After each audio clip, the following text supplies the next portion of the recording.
I fired you because ugly women scare off clients, the boss confessed in court. Chloe Adleresque lifts the manila envelope with steady hands. Judge Henriquez authorizes her with a nod. She removes 3 photographs and places them on the desk. The silence in the courtroom is absolute. The judge looks at the images. His expression changes completely. David Harrison turns pale in his chair. Eleanor holds her breath.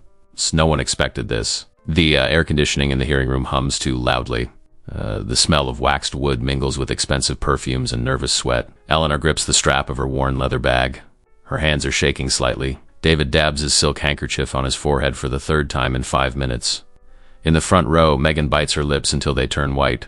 The contrast is stark. Eleanor's simple navy blue suit against David's charcoal Italian wool suit. $10,000 of difference between the 2 fabrics. The judge lifts his eyes from the photographs. He looks at David, then at Eleanor. The silence is heavy. But Eleanor isn't just there for the settlement money. That never really mattered. She is there because the sentence David uttered destroyed something she had spent years rebuilding. The wreckage of a marriage that had already broken her once. The question remained, what exactly was in those 3 photographs that made the judge close his eyes for 3 long seconds? Megan wrings her hands discreetly in the 2nd row. She also suffered humiliation from David but never had the courage to report it. She needs the job. She has 2 children. The defense attorney, Thomas Shaw, ESQ, tries to stand up and object. His invincible reputation is on the line. 40% of his firm's revenue depends on clients like David. In the back row, Catherine Harrison watches everything from behind Chanel sunglasses. The wife.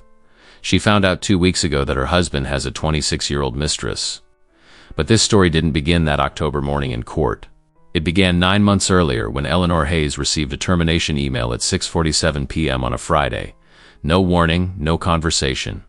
6.5 years of absolute dedication ended in 4 cold paragraphs. There were 3 layers to this story that no one fully knew. The firing everyone saw. The real reason few knew. And the truth that no one could imagine about David Harrison. To understand how Eleanor ended up in that courtroom, you need to know 3 stories. The story of the multi-million-dollar contract she closed alone 9 months ago. The story of the brutal phrase David said in front of 12 witnesses. And the story of the discovery Chloe made about his private life 3 weeks before the trial. It all began on an ordinary January afternoon in the most prestigious accounting firm in the financial district, where Eleanor had just closed the biggest deal in the company's history. Tell me in the comments which city you're watching from. I read them all and make a point to respond with care. And please leave your like. It helps me a lot. 9 months before the trial, Eleanor wakes up at 5:30 a.m. She has always woken up at this time. Her skincare routine takes 20 minutes. Warm water, neutral soap, toner, serum, moisturizer, sunscreen. Mechanical gestures learned at 40 when she decided she deserved to be cared for. The rented 45 square meter, about 480 square feet apartment in Brooklyn Heights is small, but it's hers. Hers alone. Long brown hair tied in a bun. Hazel eyes that avoid mirrors for too long. 5 feet 5 inches tall. A curvy body she carries with an erect posture, even when her inner voice whispers it should be different. At Harrison Consulting Partners, Eleanor is known as the most dedicated. Perhaps the only one truly dedicated. She arrives before everyone. Leaves after most. 6.5 years of unwavering loyalty. Perfectionism bordering on obsession. Flawless spreadsheets. Reports without a single error. Clients who call asking specifically for her. But there's one flaw everyone notices. Eleanor doesn't know how to say no. She accepts impossible demands. Works weekends without complaint. Stays until midnight reviewing documents others left poorly done. Silent, competent, invisible. Her marriage to Richard lasted 12 years. The first 6 months were good. Then came the criticism. Small at first. Are you going out to dinner like that? Then bigger. You're gaining weight. Then cruel. No man would ever want you. I'm doing you a favor by staying. Richard was a lawyer. He knew how to use words as weapons. The divorce was 5 years ago. He left her for a 24-year-old blonde intern. During the proceedings, his lawyer used Eleanor's appearance against her, suggested Richard deserved better. She accepted a bad settlement just to get it over with. Since then, there are walls. Emotional walls that stop anyone from getting close enough to hurt her again. The red notebook is in her nightstand drawer. Inside, 147 pages of plans. An impossible dream to open her own accounting consultancy. Specializing in small businesses, female entrepreneurs, people who need help, not people who show off. She's been writing down ideas there for 3 years. Possible names, marketing strategies, financial spreadsheets. In her savings account, $47,000 saved over 6 years. Every cent put away with sacrifice. Dinner's pasta with tomato sauce. Clothes are from clearance sales. But the dream grows, month by month, deposit by deposit. January, an accounting networking event at the Plaza Hotel. Eleanor hates these events. Beautiful people faking interest in empty conversations. She arrives late, stumbles at the ballroom entrance. The tray of canapes slips from the waitress's hands. Cheeses and prosciutto go flying. Eleanor bends down to help clean up. Everyone stares. No one helps, except for a woman in a red blazer with a genuine smile. These events are a nightmare, aren't they? Her voice is warm, non-judgmental. Come on, let's get a real glass of wine. That's how Eleanor meets Chloe Adler, a labor lawyer, 39 years old, specializing in discrimination cases. They escape to the hotel bar. They talk for 2 hours. They laugh. For the first time in years, Eleanor doesn't feel out of place. The conversation flows. Chloe asks about her work. Eleanor tells her 6.5 years in the same place. Chloe raises an eyebrow. You must be highly valued. Eleanor laughs humorlessly. I'm good at what I do. But I'm not seen. A pause. Chloe tilts her head. Invisible or convenient? The question catches Eleanor off guard. What do you mean? Chloe takes a sip of wine. Competent, quiet women are perfect for certain bosses. They do the heavy lifting. They don't ask for raises. They don't cause trouble. They don't threaten fragile egos. Eleanor had never thought of it that way. Your work has a price. You have value. Don't let anyone forget that. At the end of the night, Chloe hands her a business card, cream-colored cardstock, gold-embossed letters. If you ever need me, call. Promise? Eleanor puts the card in her wallet, between $10 bills and her ID. She promises. She has no idea that in 9 months that card will be the only thing standing between her and complete despair. That this woman in the red blazer and firm smile will become the only person willing to fight by her side when everyone else turns their back. Harrison Consulting Partners occupies the 18th floor of a glass tower in the financial district. Floor of imported Italian travertine marble. Floor-to-ceiling glass walls. A privileged view of the skyline. The sound is constant. Keyboards, printers, ringing phones, the Italian coffee machine gurgling. The smell is a mix of Colombian coffee, French perfumes, and air conditioning set to 65 degrees, 18 degrees Celsius. There is a clear, unspoken division. Front office consultants. Beautiful, well-dressed, trained smiles. They meet with clients. They appear in corporate photos. Back office. Competent but invisible. They do the real work. They never appear. David Harrison is 52 with impeccable gray hair and an obsession with image. The company is his, built over 23 years of brutal work. Unofficial policy. Employees who meet clients must have a good appearance. It's not written anywhere, but everyone knows. Eleanor has worked in the back office since day one. She has never attended a client meeting, never been invited. It worked. Until January. Until the $2.3 million contract she closed over the phone. Until the client insisted on meeting her in person before signing. Weekly Monday meeting. David announces, Eleanor closed the biggest contract of the year. Polite applause. Forced smiles. He continues, the client wants an in-person meeting on Thursday. Eleanor notices the look. David scans her up and down. 2 seconds that feel like an eternity. We will. Think about the best strategy. The sentence hangs in the air. Eleanor doesn't understand. She's excited. She'll finally be seen, recognized, valued. She ignores the knot in her stomach. That afternoon, David calls her into his office. Door closed. He doesn't ask her to sit. Good work on the contract. Pause. But this account is delicate. He observes her again. Eleanor feels the weight of his gaze. The client is traditional, conservative. The firm's image matters. He suggests that Ben Carter, the junior consultant, accompany her to the meeting. Lead it, technically. Eleanor feels something break, but I developed the entire project. I know every detail. David sighs. I'm not questioning your competence. I just need you to trust me. She wants to scream. She wants to demand an explanation. But her ex-husband's voice echoes. You always complicate everything. The break room is empty at lunchtime. Eleanor heats up her container of rice and chicken. Megan Walsh comes in, sits next to her without asking. You should complain to HR. Eleanor forces a smile. It's nothing. David is just being cautious. Megan shakes her head. Eleanor, do you really not see it? The microwave beeps. Conversation interrupted. That afternoon, Eleanor works until 9 p.m. She refines the presentation, adds charts, checks commas. If the work is flawless, David will have no choice. He'll have to put her in the meeting. She still believes that competence is enough. That effort is rewarded. That loyalty matters. She doesn't know she's already lost before she even started to fight. It was precisely this blind loyalty, this desperate need to prove her worth, that would lead Eleanor 3 days later to make the most dangerous decision of her life, to question David Harrison in front of the firm's most important client. Tell me in the comments which city you're watching from. I read them all and make a point to respond with care. And please leave your like, it helps me a lot. Thursday, 9:15 a.m. The conference room is set. Crystal glasses, sparkling water, espresso. Eleanor arrives 15 minutes early. She brings the complete dossier, 240 pages of analysis, projections, tax simulations. She spent 3 nights finalizing every detail. She was wearing the navy blue blazer she bought especially for important occasions. Her hair is down for the first time at the office. Light makeup, straight posture. She is ready. Client arrives at 9:30 a.m. Mr. James Powell, owner of a pharmacy chain, 62 years old. Conservative, as David said. David greets him with a firm handshake. He introduces Ben, our senior consultant who will lead the project's implementation. Eleanor freezes. Senior consultant, Ben is 28. 2 years of experience. Mr. Powell furrows his brow. But wasn't it Eleanor who developed the whole strategy? David smiles. Eleanor is our excellent back office professional. Ben has the ideal profile for client relations. Eleanor's heart hammers. Blood rushes to her face. Her hands start to sweat holding the leather folder. Breathing becomes difficult, something in that phrase.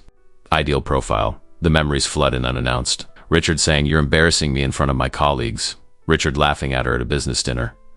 Richard introducing the blonde intern as the new key player on the team while Eleanor sat right next to him. Small, invisible, disposable. But something is different today. Something inside her that had been cracking for months finally shatters. Her voice comes out firm. "With all due respect, this project is mine." Silence. Everyone looks at her. David closes his eyes briefly. "Eleanor, we can discuss this later." She doesn't back down. For the first time in 6.5 years. "No. We need to talk now. This contract represents 9 months of work. My work." Mr. Powell watches. Tense. Ben sinks into his chair. Eleanor feels her heart might burst. What is she doing? She's going to be fired. Fired on the spot. 6.5 years thrown away. $47,000 isn't enough to survive on while she looks for a new job. Nobody hires 43-year-old women who sue their bosses. Was Richard right? Is she problematic? Dramatic? Overreacting? But then she remembers. She remembers the card in her wallet. Chloe saying, "Your work has value." And for the first time since her divorce, she chooses to believe that yes, it does. She opens the dossier. She starts talking. Data. Numbers. Projections. Every comma in that project passed through her hands. Mr. Powell listens intently. He asks questions. She answers with surgical precision. The old businessman leans forward, impressed. David is red, jaw clenched, but he can't interrupt in front of the client. 15 minutes later, Mr. Powell taps the table. "I want Eleanor leading this project, or I don't sign." The meeting ends. Mr. Powell leaves, satisfied. He signed the contract. Ben disappears quickly. Eleanor gathers her papers with trembling hands. David doesn't move. He just stares at her. 5 seconds. 10, 15.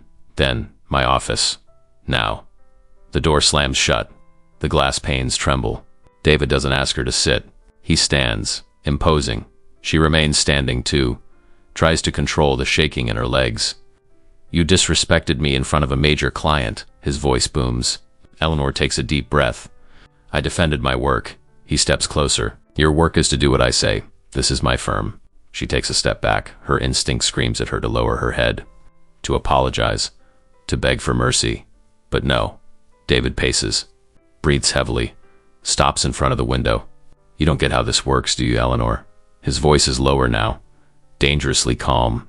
Image matters. Clients need to see faces that inspire confidence, presentable people, not ... double quotes, a pause. He looks at her. ... people like you. The words hang in the air. Eleanor feels as if she's been slapped. People like you. He just said it, out loud. The truth she'd always known, but no one had ever admitted. A knock on the door. Megan enters without waiting for permission. David, the client from Exxon, is on the line. A lie. Megan heard everything from outside. She gives Eleanor a discreet signal. "Record this." David waves her away impatiently. Megan leaves. Eleanor stays. She should leave too, but she can't move. David returns to his desk. You're dismissed for the rest of the day. Go home, think about what you've done. Eleanor finds her voice small. And the project? He doesn't look at her. Ben will take it. Eleanor leaves the office, walks down the glass hallway. 12 pairs of eyes quickly look away. Everyone heard. Open plan office. Transparent walls. No secret survives here. She grabs her bag. Her hands are shaking so much she drops her keys twice. Megan catches her at the elevator. You need to sue him. Eleanor shakes her head. I can't. I need this job. The elevator opens. Megan holds the door. You don't have this job anymore. Not after today. The weekend is long. Eleanor doesn't leave the apartment, doesn't answer the phone. She searches on her laptop. Appearance-based discrimination. She discovers the law. New York City law is explicit. There are legal precedents. Companies have been convicted. But suing means war. It means exposing herself.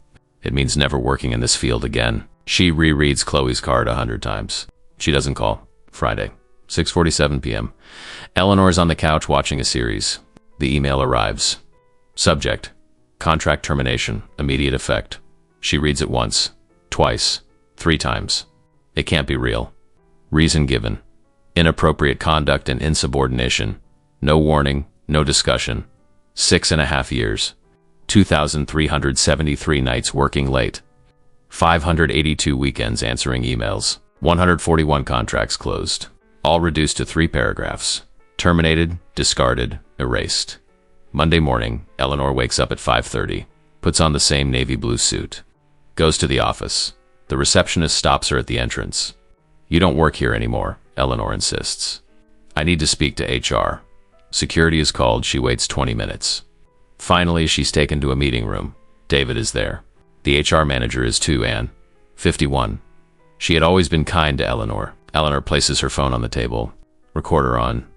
Disguised. What is the real reason for my termination? David sighs impatiently. We already explained via email, she insists.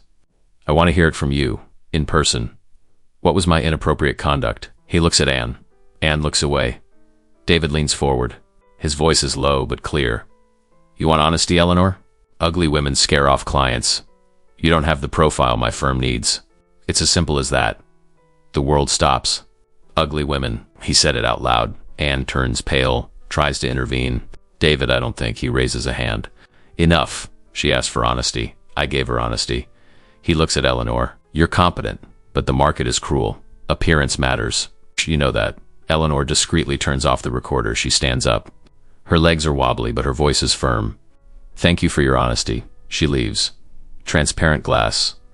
12 employees stand still. Some hold their phones. Did they record? Film? Eleanor doesn't know. Megan runs up to her, hugs her tight. Did you record it? Eleanor nods. Megan smiles through tears. Now you've got him. In the parking garage, Eleanor sits in her car. She doesn't start the engine. She just breathes. She takes the crumpled card from her wallet. The gold number's already faded. Her fingers tremble as she dials. 3 rings. Chloe Adler. The firm voice on the other end. Eleanor tries to speak. She can't. The sobs come first. Then, you said to call if I needed you. I need you. But what Eleanor didn't know was that this recording would change everything. And in the next 5 months, her life would turn into a public legal battle that would expose not only David, but secrets no one imagined about the perfect businessman, the flawless marriage, and the dozens of women silenced before her. Chloe's office is in Tribeca. Small, 2 rooms. A bookshelf filled with labor law files.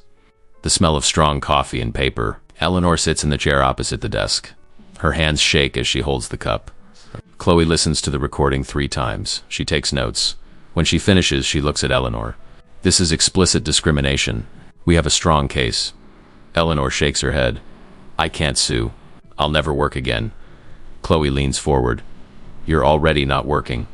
And if you do nothing, other women will go through the same thing. Megan shows up at the office 2 days later, unannounced. She rings the bell. Chloe opens the door. Are you Eleanor's lawyer? Megan walks in without being invited. Her eyes are red. She hasn't slept. She tells her everything at once. 2 years ago, she was passed over for a promotion. The job went to a less qualified man. David told her, you don't have executive presence. At the time, Megan was 30 pounds overweight. Subtle comments about her food. Glances when she ate dessert. Constant pressure. She lost the weight in 6 months. A radical diet. 2 hours at the gym every day. She developed a problem with food. She binges and purges in secret. No one knows. Her husband doesn't notice. Her kids don't see. But it works. David stops making comments. She gets promoted. She learns the unwritten rule.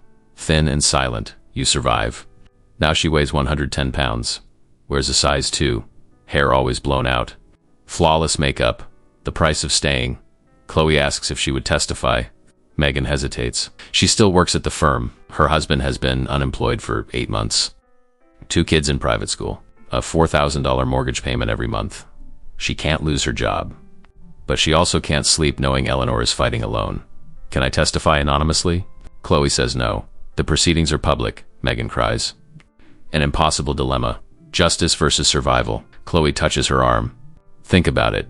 When you're ready, I'm here. Eleanor leaves Chloe's office that day, deciding not to sue. She goes back to her apartment, opens her laptop, updates her resume, sends it to 50 companies in 3 days. 0 responses. A week later, 3 interviews. They all start well. Until they ask, why did you leave your previous job? She hesitates, tells a softer version. The recruiters search her name. The internet doesn't forget. Videos have gone viral. You're the one who, the interviews end quickly, no one calls back. Chloe schedules a coffee. Eleanor arrives, defeated. Deep, dark circles under her eyes. She's lost 7 pounds in 2 weeks. She can't eat. Chloe waits for her to sit.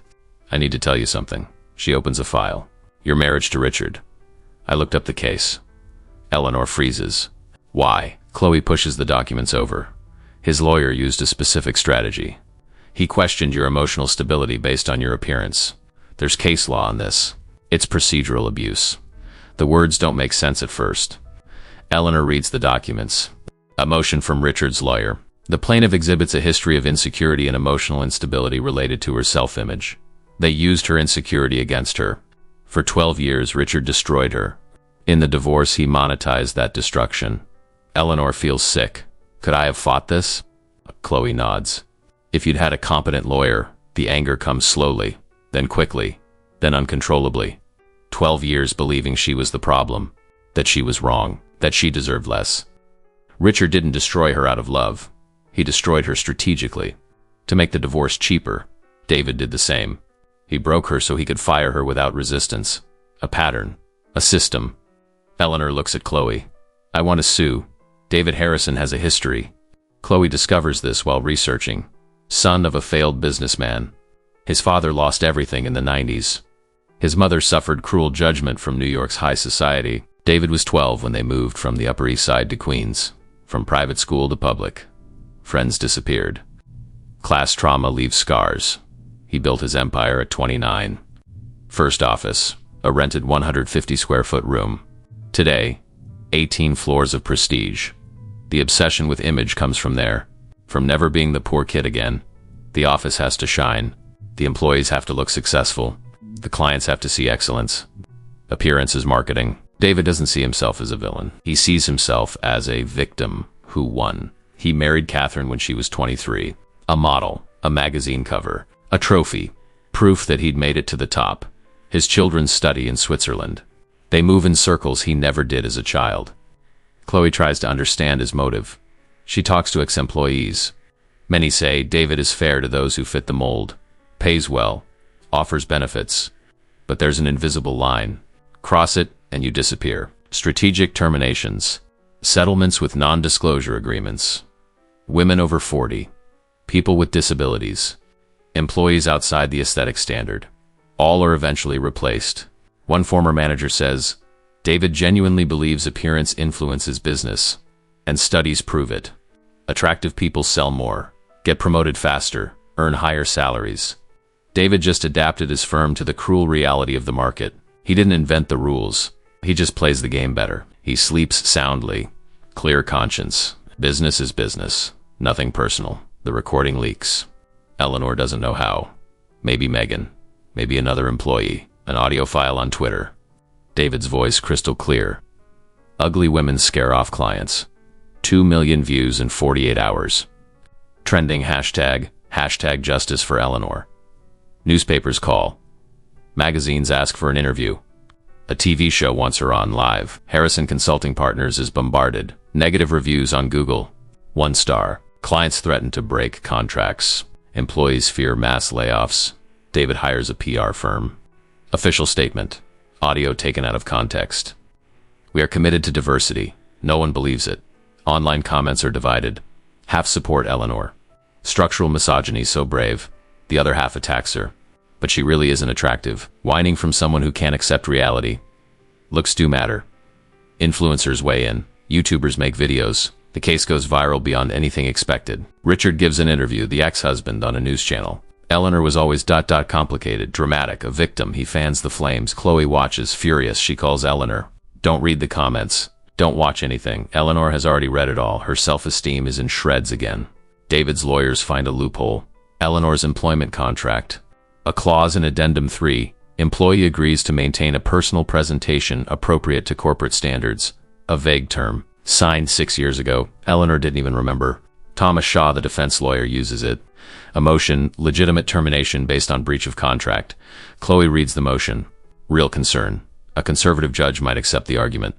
The case could be dismissed before it even starts. She calls Eleanor. David offered a settlement. $100,000. An NDA. It's a high amount. It would cover her debts. Leave enough to start over. But it means being silent. It means he wins. Eleanor has been unemployed for 3 months. Her resume is toxic. Rent is overdue. Her bank account is in the red. She thinks all night. $100,000. It took her 6 years to save $47,000. This amount changes her life, but it doesn't change reality. The next woman will also be fired. The next one will also be silenced.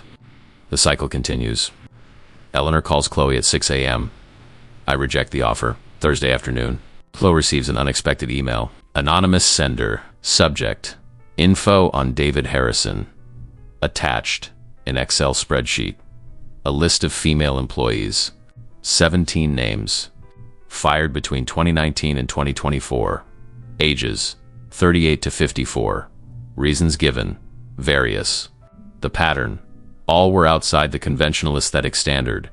Some accepted settlements, NDAs. Others just disappeared. Chloe calls every one of them. 11 answer. 8 confirm the discrimination. 5 are afraid to talk. 3 agree to testify.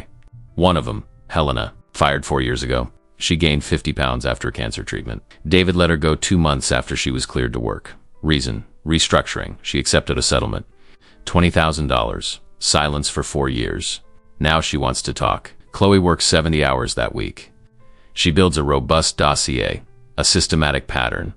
This isn't an isolated case. It's company policy. The district attorney's office expresses interest. The investigation could expand. David could face criminal charges. Ben Carter shows up at Chloe's office. The junior consultant, handsome, the one who replaced Eleanor. Well-cut suit, hair gel, his hands are shaking. Can I help? Chloe's suspicious. Why? Ben sits. He confesses. Promoted 3 times in 2 years. 0 technical qualifications. He always knew it was because of his looks. Clients praised his smile. David raised his salary. The guilt grew. He watched Eleanor get humiliated. He did nothing. He accepted her project. He stayed silent when she was fired. Now he can't look at himself in the mirror. He offers his testimony. He witnessed David make comments about female employees' bodies, about their age, about their appearance. It's all mentally documented, he remembers. Chloe records a 3-hour deposition. With the new testimonies, the strategy changes completely. It's no longer he said, she said. It's a proven pattern. 17 victims. Internal witnesses. Documents. Chloe calls Eleanor at midnight, and we have a real chance to win. But Eleanor didn't know that David was already preparing his biggest move. An orchestrated smear campaign that would completely destroy her reputation, turn her into a public villain, and force her to drop the suit. And in 48 hours, everything would fall apart again. Tuesday morning. Eleanor wakes up to her phone exploding. 53 missed calls. 217 messages. Something has happened. She opens social media. The top headline, ex-employee accusing CEO has history of mental instability. A major news portal. Credible. The article quotes sources close to the situation and confidential documents. It alleges Eleanor had a depressive episode, missed work for psychiatric reasons, was warned multiple times for inappropriate behavior. It's all lies, but the documents look real.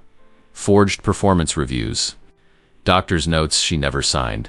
The campaign is sophisticated. David hired a specialized firm, Crisis Management. They destroyed reputations professionally. Second headline, labor lawyer using cases to build career. They attack Chloe too.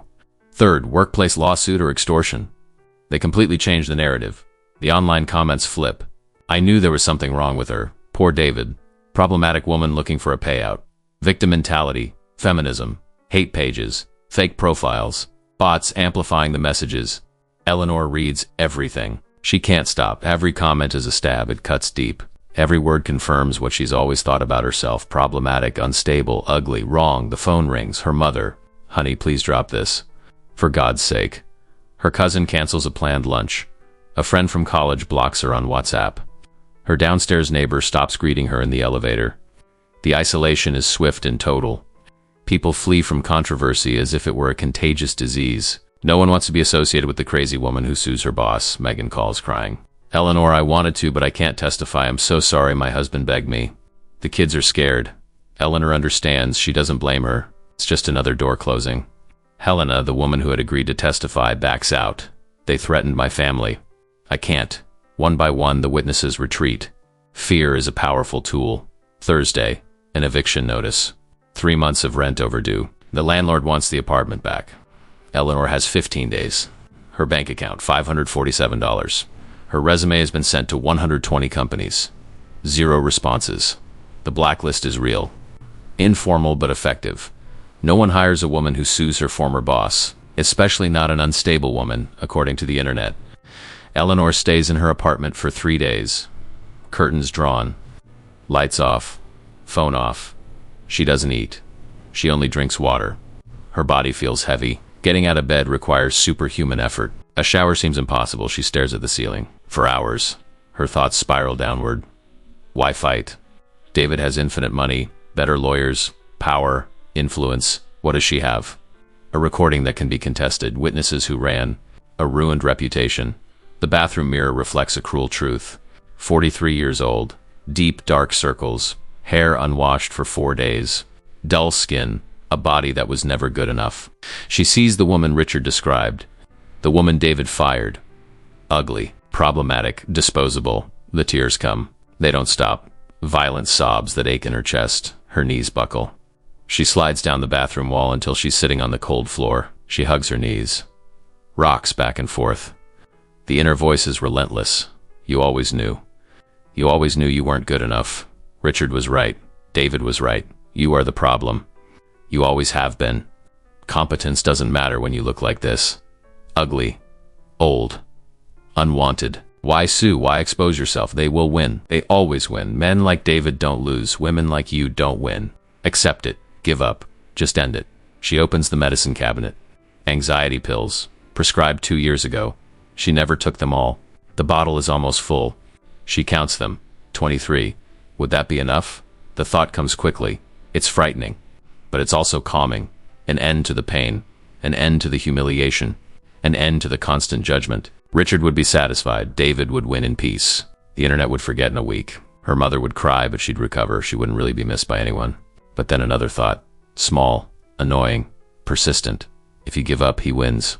Not just David. All of them. Richard. The divorce lawyer. The boss who touched her waist without permission at 26. The professor who said women weren't good at numbers. The father who preferred her brother. All the men who looked through her as if she were invisible. If you give up, you prove they were right. You prove you were never worth anything at all. Eleanor drops the bottle. Her hands are shaking. She doesn't want to give them that victory. She doesn't. But she also doesn't know how to go on. She's broken. Financially. Emotionally. Physically. There's nothing left to fight with. Or is there? The doorbell rings. Insistent. Eleanor doesn't answer. It rings again. 5 times. 10. A voice on the other side. Eleanor, it's me. Open up, Chloe. Eleanor drags herself to the door. Opens it. Chloe comes in. Looks at her. Doesn't say anything for 5 seconds. She just hugs her. Tight. Eleanor falls apart. Sobs on her shoulder. Chloe holds her firm. I know. I know. They sit on the couch. Chloe brought food. Bagels. Coffee. She makes Eleanor eat. David hired a smear campaign firm. I know the owner. An old classmate. He has no scruples. Eleanor shakes her head. He won. I have no witnesses. I have no money. I have nothing. Chloe takes her hands. You have the truth. Eleanor laughs bitterly. The truth doesn't matter. Power matters. Chloe doesn't let go of her hands. Do you know why I became a labor lawyer? Eleanor looks at her. Chloe takes a deep breath. When I was 24, I worked at a big firm. The main partner called me in, told me I needed to lose weight, that clients didn't take a heavy girl seriously. I weighed 180 pounds. I lost 40 pounds in 4 months. Bulimia, I almost died. I was still fired. She pauses. I sued. I lost. The judge said there was no proof. I didn't work for 3 years. Deep depression. I attempted suicide. Eleanor looks at her, shocked. Chloe gives a sad smile. But I'm here. And I help women like us. Because someone has to stop this cycle. It has to be us. Chloe shows her something on her tablet. Old case files. First time I sued for lookism, I lost. Second time, I lost. Third, won a small settlement. Fourth, won big. Fifth, the company went bankrupt. I didn't give up. You can't either. Eleanor wants to believe, but I don't have any money left to pay you. Chloe closes the tablet. Who said anything about paying? This case is mine too. This is our fight. For all of us. She takes an envelope from her bag. Ben came to me again. He recorded David without him knowing. 3 conversations where he makes discriminatory comments about female employees. New evidence. A small flicker of hope. Eleanor hesitates. And if we still lose? Chloe answers firmly. Then we lose fighting. Not silent. That night, Eleanor makes a decision. She calls Thomas Shaw, David's lawyer. He had offered a new settlement. $150,000. An enormous temptation. Enough to start over. Move to a new city. Erase the past. He answers cheerfully. Changed your mind? Eleanor takes a deep breath. I have. I reject it. I'll see you in court. Silence on the other end. Then, you will regret this. She hangs up. Her hands are shaking, but her voice was steady. Chloe smiles, proud. Now let's get to work. They spend the next week preparing. Chloe temporarily moves into Eleanor's apartment. They work into the early hours. They review every document, rehearse questions, prepare answers. Eleanor gets a psychological evaluation from an expert. It confirms severe emotional distress caused by systematic discrimination. Chloe gets written affidavits from 2 former employees. They don't want to appear, but they authorize the use of their stories. Ben hands over the flash drive with the recordings. 3 conversations. David saying the client needs to see beauty, not brains. Second, an employee over 45 is a liability. Third, hiring an ugly one is bad business strategy. All dated, all him, all damning. The Sunday before the trial. Eleanor gets her hair cut. Short, empowering. She buys a new suit from a thrift shop. Navy blue, the same shade as the one she used to wear, symbolic. She rehearses her final statement in the mirror. Her voice shakes the first few times. The 10th time, it comes out steady. Chloe reviews the final strategy. We're going to prove a systematic pattern. This isn't about you. It's about everyone. Eleanor nods. She understands. For the first time, she isn't just fighting for herself. She's fighting for Megan, who dieted herself sick. For Helena, who had cancer and was discarded. For 17 silenced women. For all the women who will come after. And that's when Eleanor did what no one expected. Instead of hiding from the press, she gave an interview to a national TV network, telling her side of the story without fear, showing her face, saying his name, exposing everything. The final confrontation was about to begin, and David Harrison would finally face the consequences of his own words. The day of the trial. October. Tuesday, the courtroom is packed. Eleanor arrives at 8 a.m. Chloe's by her side. The navy blue suit is immaculate. Short hair combed back, light makeup, erect posture. She's no longer hiding. Reporters are at the door. Flashes, shouted questions. Eleanor looks straight ahead. She doesn't answer. She just walks with dignity. David arrives 10 minutes later. It's an entourage of 5 lawyers. A designer charcoal gray suit. A light blue tie. Perfectly coiffed gray hair. The confidence of a man who has never lost. Thomas Shaw leads the defense, known for destroying witnesses. His win rate, 87%. They sit on the right. They talk quietly. David doesn't look at Eleanor. He doesn't even acknowledge her presence. The hearing room is full. Front row, Megan. She came, despite her fear. Her hands are shaking, but she is present. Ben is sitting 3 chairs down. Crooked tie. Sweat on his forehead. Back row, a woman in sunglasses. Catherine Harrison, the wife. No one expected her to come. David didn't know either. When he sees her, his jaw tightens.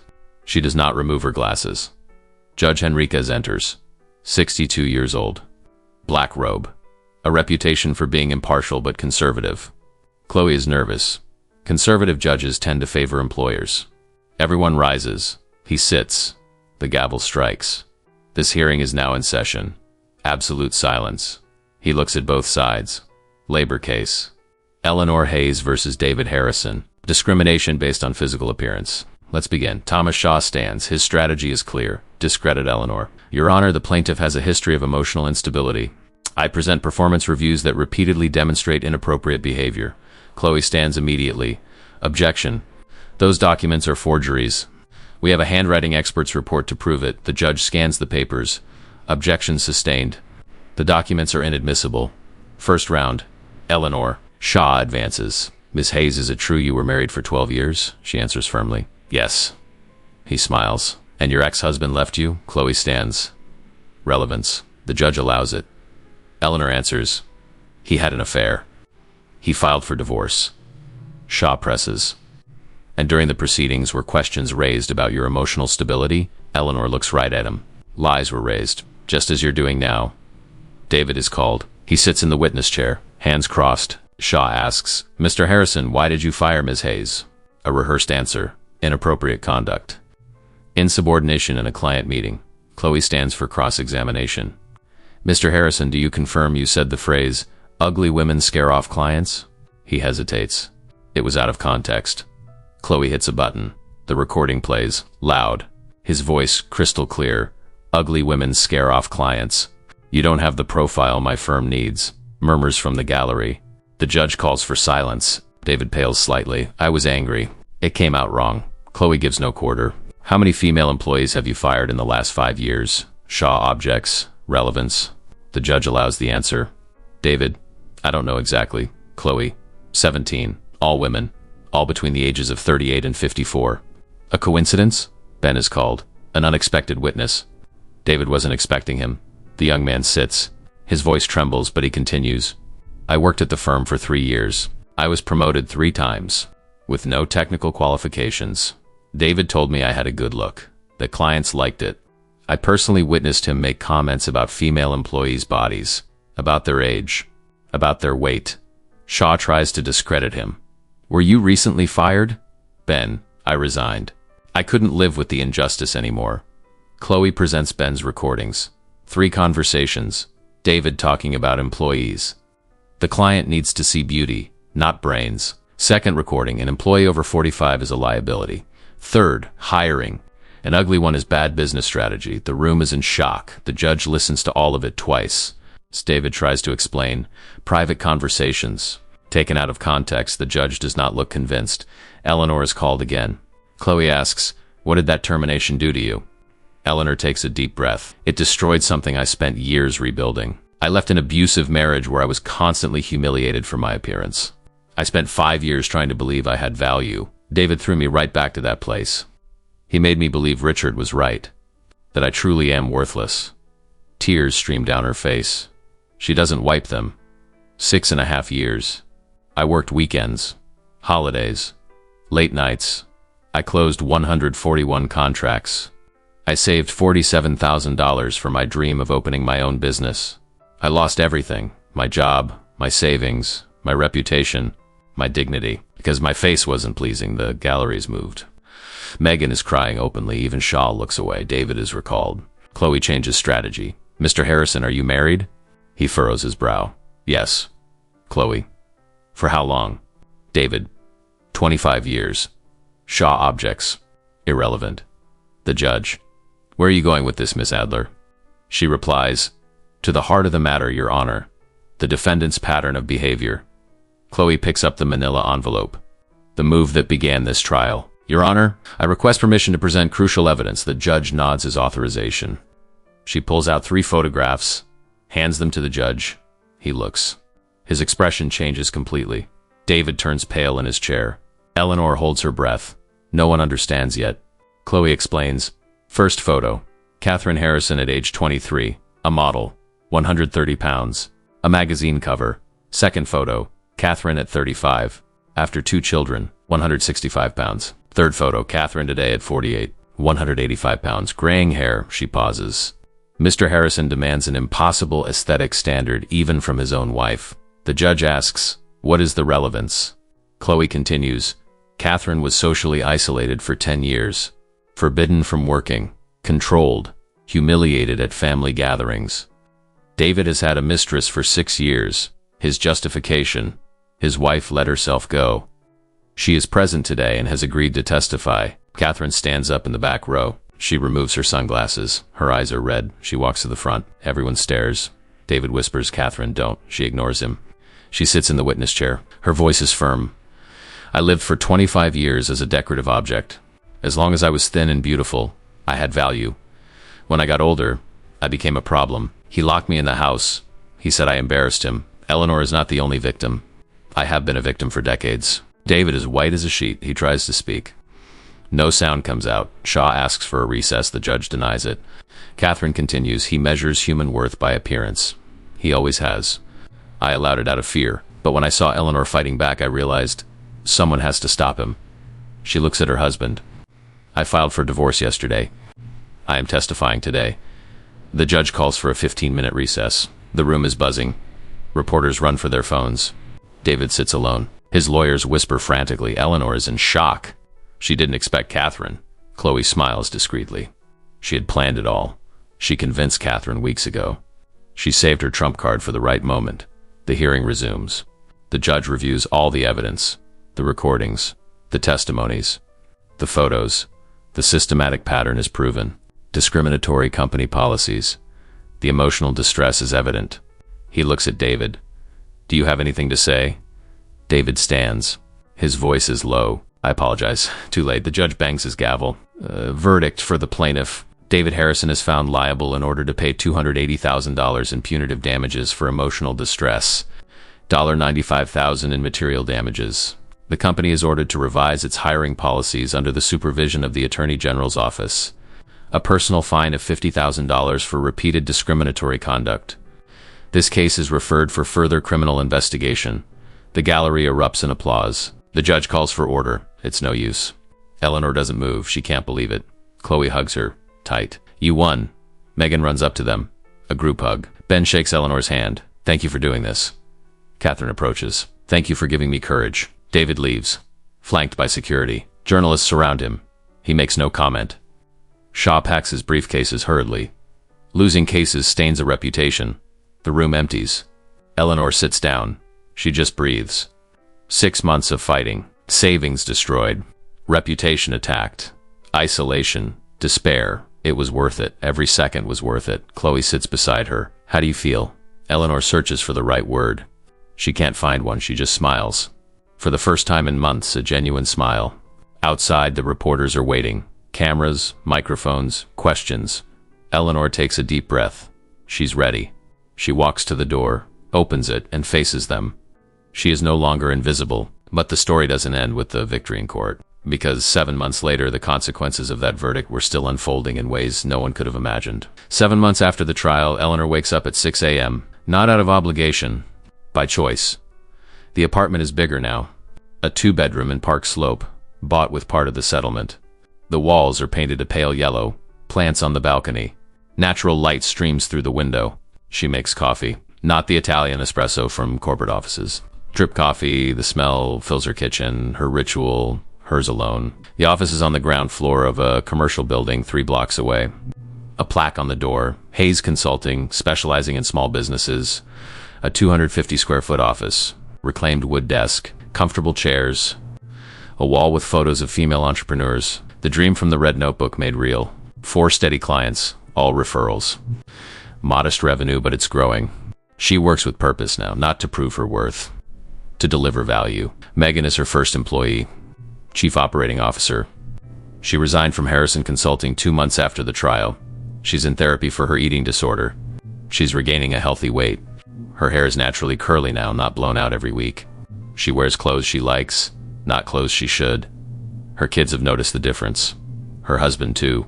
She smiles more. For the first time in 5 years, she really smiles. Ben Carter left accounting. He enrolled in a psychology program, 2nd semester. He works part-time as a volunteer at an NGO that fights workplace discrimination. He gives talks at companies about toxic masculinity and aesthetic privilege. He understood. He was complicit for years. Now he's making amends. He can't erase the past, but he's building a different future.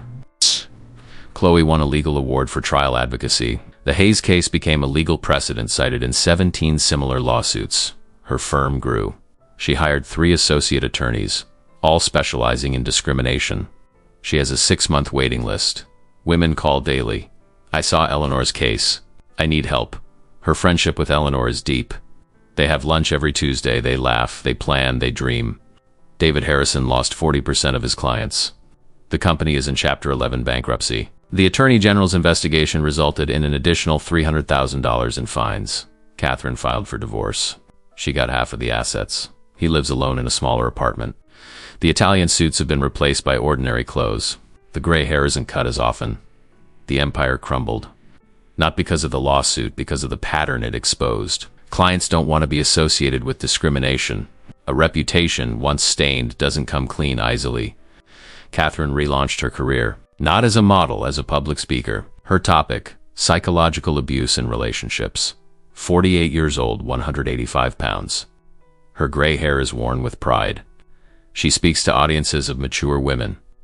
I spent 25 years believing my value was in my appearance. I lost 25 years. She cries. The audience cries with her, but there is hope in her voice. But the next 25 will be different. For me, for you.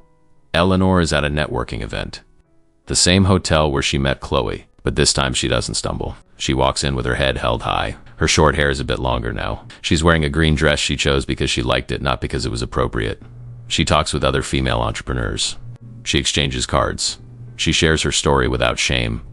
I was fired for appearance discrimination. I sued. I won. I opened my own business.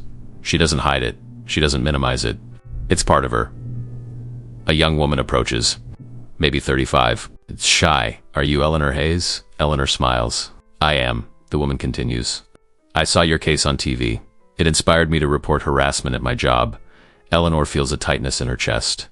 And what happened? The woman smiles. I won. Thanks to you. Your case was cited as a precedent. Eleanor doesn't expect the tears, but they come. No, thanks to you. For believing you deserved better. The moment mirrors that afternoon in court. But everything has changed. In court, she was a victim seeking justice. Today, she is a survivor inspiring others. In court, invisible. Today, seen. In court, broken. Today, whole. Not completely healed. Scars remain. But a scar is proof that a wound has closed. That the body fought. That life won. Chloe joins them. Puts an arm around Eleanor. Client meeting tomorrow? Eleanor nods. 9 a.m. sharp. They laugh. The easy complicity of those who fought together and won together. The young woman asks, how did you find the courage? Eleanor thinks. The honest answer, I didn't. I just reached a point where the fear of staying silent was greater than the fear of speaking. How many of us have felt invisible? How many have been judged by our appearance instead of our ability? How many have stayed silent to keep a job, a marriage, the peace? Eleanor's story isn't an exception. It's a cruel rule that cuts across generations. Women taught from a young age that their value is in their beauty, that youth is currency, that aging is failure. Lies repeated until they become accepted truths. But every time one woman stands up and says, I don't accept this anymore, the rule weakens. Every report, every lawsuit, every shared story, every victory, small or large, it builds the path for the next one. Eleanor fought for herself, but also for Megan, for Catherine, for you, for all of us who have ever felt small, ugly, insufficient, disposable. Competence does not need beauty to have value. Age does not diminish ability. The body does not define character. These are obvious but revolutionary truths, because the world still resists accepting them, so we must repeat them. Teach them to our daughters. Remind our friends. Demand them from our companies. Require them from our laws. Transform the system that profits from our insecurity. Eleanor isn't a hero. She's a woman who got tired of being small, like many before her, like you could be tomorrow. Justice doesn't come easy. It comes at a high cost, an emotional, financial, social price, but it does come. And when it comes, it doesn't just transform the one who fought. It transforms everyone around them. And you, have you ever felt invisible at work? I've been judged for your appearance instead of your competence? Have you stayed silent when you should have shouted? Have you accepted less than you deserve because someone convinced you it was the most you could get? Share your experience in the comments. Your words might be exactly what another woman of 50, 60, or 70 needs to hear today to find the courage to not accept crumbs when she deserves a banquet. Your story matters. Your voice has power. Subscribe to the channel. Leave a like so the algorithm shows this story to more women. Next week, the story of an entrepreneur who discovered her partner's betrayal at 62 and rebuilt an empire from scratch. Remember, you are never too old to start over. It is never too late to value yourself. See you soon.